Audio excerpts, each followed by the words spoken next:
Hi there, welcome back. I'm Frozemelon, and today we'll be continuing on with the Druid Arena run, which I have decided to record on the Iron Amalgam Druid deck we've got going here. Just the fact that I have 3 of those cards each in this deck. Very minion based deck, so main thing is keep the board and keep pushing damage to face so we can do. Let's jump into the first game. Malfurion versus Okay, so it's a priest here, so keeping the board is something I want to do that's quite important. My beloved Tyrande. So technically, a 1, 2, 3, and a 4. So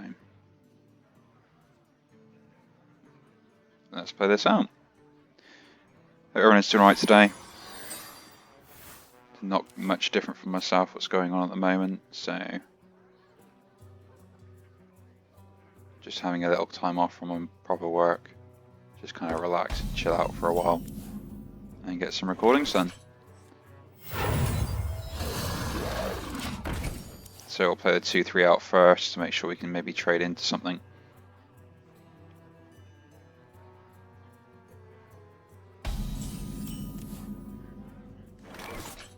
Okay, so here I'm going to play out the Loot Hoarder, unless they chose to do nothing else.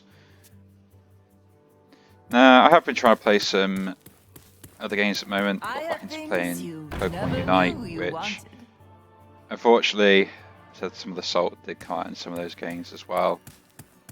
Where, as for myself, I end up playing supports quite a lot of the time. And if you don't really get a team that kind of understands what to do from that aspect, it can be very frustrating. I make that trade there, play this, and push more damage face.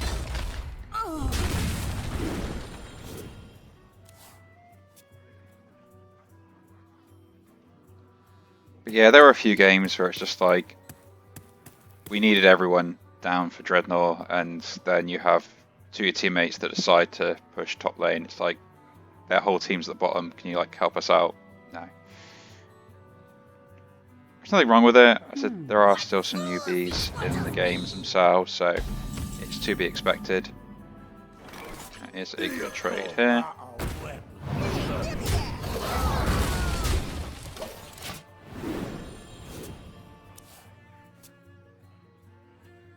Not bad. It's one of those things where it would be nice if I had a whole team that could benefit from stuff like that. But okay. So I'm going to play the other Dark Iron Dwarf here.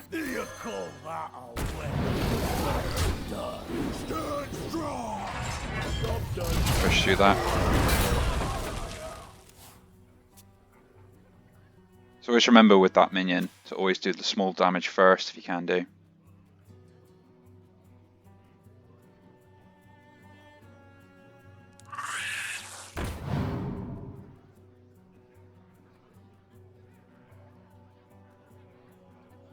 So I got Divine Shield minion, what else are they going to play here?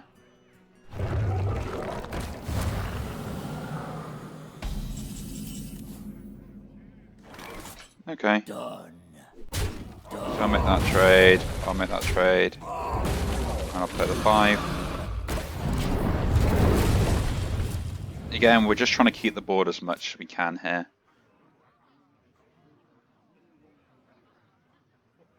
So I'm guessing my opponent's picked up quite a lot of spells to try and deal with my board, so I want to make sure that I have stuff on board of stuff I can just play out. Let's crash this party. Okay, so that's a minion I can't currently deal with. So in this case, I got aggro. Let's do this. You don't scare me. play out the Adventurers.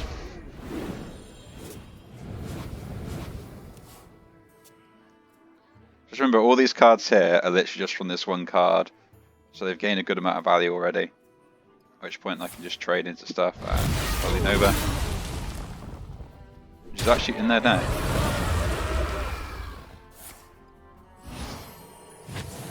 So this is telling me that he probably doesn't have a Death Rattle in hand. So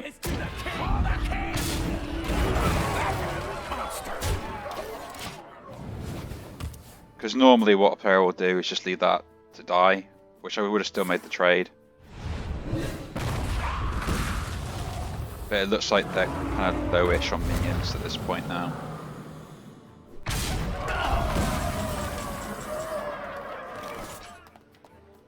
I got aggro like You don't scare me.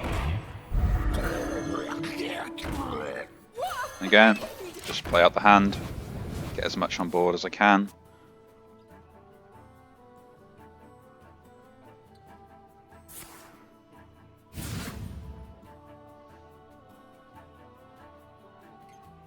So if you did watch the last Druid game, I tell you Rich, you were going right down to the wire. So there was not much we could have done about it in the end. That's fine, you can have the 8 armor, I don't care. I mean, I will kill it off, but... See, again, instead of healing themselves, they decide to heal that minion. My duty is to the king or the king. Again, play more out.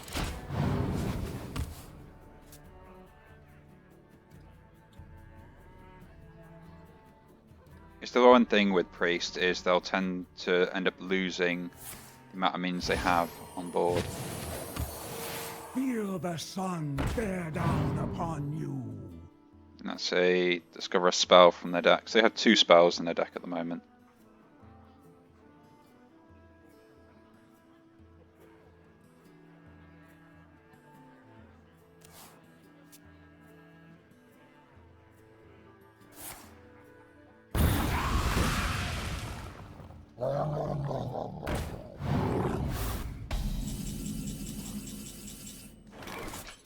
So we're gonna make that trade there. You call that a whip? Monster. Take that out and that out. And then we're gonna buff my board.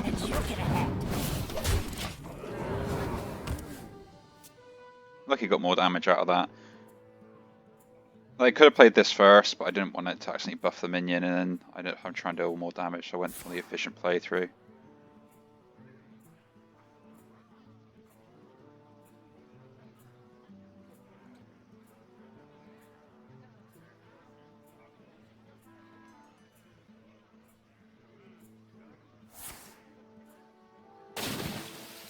Okay, got no Murloc, so he just got a minion that can draw.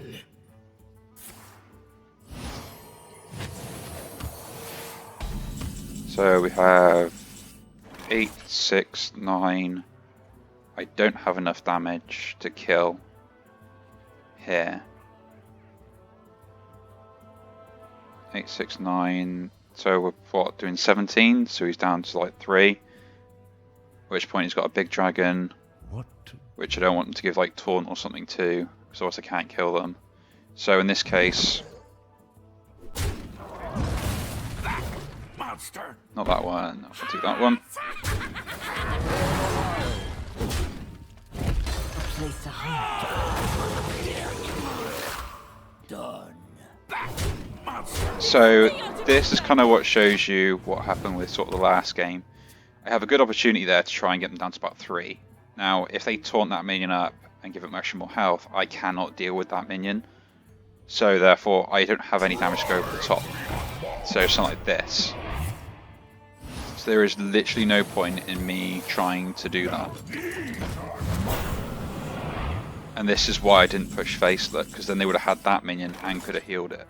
So they would have more on board as well. So what I've got here is I want to do... So I can do 2, 4, I'm left with 1. So 4, 4, 3, and 2. So we're hero powering. Gotcha.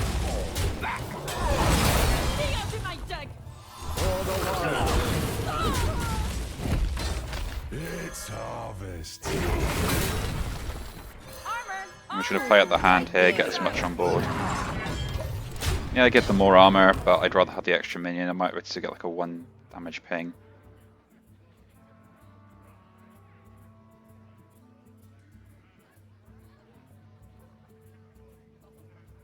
So it's one of those things with these sort of games, is trying to make sure that you do spread your resources as much as possible. What have we here?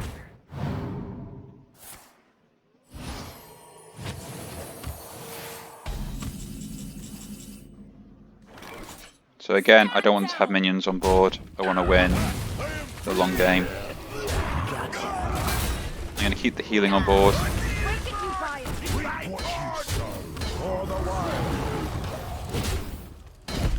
And I left with one card in hand. As you can see here, we just ran them out of resources.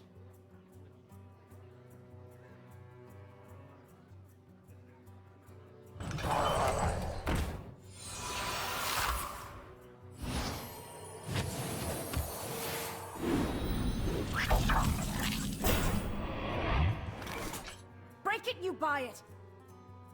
Okay, so I can make a... Please have you back I didn't want to do that.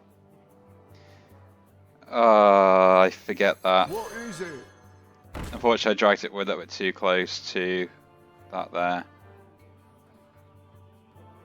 So I'll have to make this play.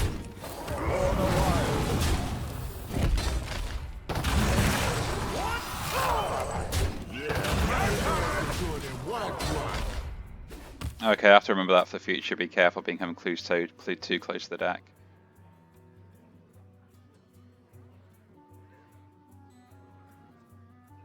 So that is a bit of a design flaw, especially seeing as they want you to always play stuff to either side of the board. If you're too close to the deck, then drags it close. I'll probably have a look at the replay on that and just see if that is my bad as well.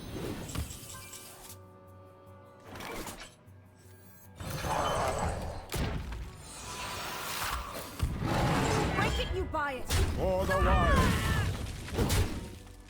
Tapo. And I do want to keep the card draw around, so that's what we'll do.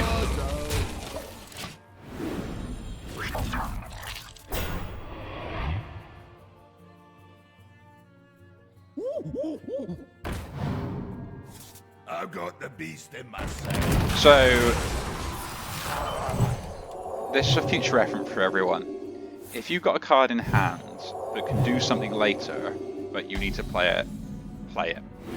But yeah, you can get done for it later. But like right now, well, we've got 10, 3. It doesn't help you later, it helps you now. And that's the argument I'll always say to anyone. Let me tell you a story. Bramble guards, hold the line. Do you have an audience with the king? There is no point holding on to a card that do something later when you can use it immediately if you're getting good value. Where one falls, two shall sprout. At least I kill them. But there we go, so that's that game done. I hope you enjoyed this one as well, and I will then see you in the next one.